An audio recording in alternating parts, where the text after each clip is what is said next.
Je savais que quelque chose allait pas chez moi. Quand je voyais deux hommes s'embrasser, ça me faisait vraiment quelque chose. Deux femmes, c'était pire. Puis en plus, je sais pas, mais j'avais l'impression qu'il y en avait de plus en plus autour de moi. J'avais honte. Franchement, j'avais honte et j'osais même pas en parler en fait. Le comportement de Michel était très bizarre depuis plusieurs semaines. On voyait qu'elle ne mangeait plus, elle ne parlait plus. Vraiment, elle s'isolait du monde.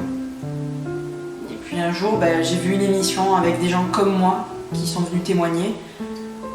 Et là, j'ai compris que j'étais vraiment malade, que j'avais une maladie. C'est à ce moment-là que j'ai décidé d'en parler. Ouais, quand Michel m'a avoué qu'elle était homophobe, ça m'a fait très peur. C'est pour ça que j'ai décidé de réagir, de la rassurer et de lui dire qu'aujourd'hui, ça se soigne. Et c'est pour ça qu'on est allé voir notre médecin spécialiste. Quand Michel m'a expliqué ses symptômes, j'ai tout de suite compris qu'elle souffrait d'homophobie chronique.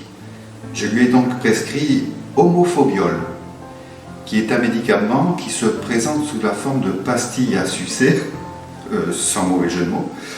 Le principe actif de la molécule d'homophobiol agit au cœur de la connerie, ce qui permet aux patients de retrouver une situation normale après quelques jours de traitement.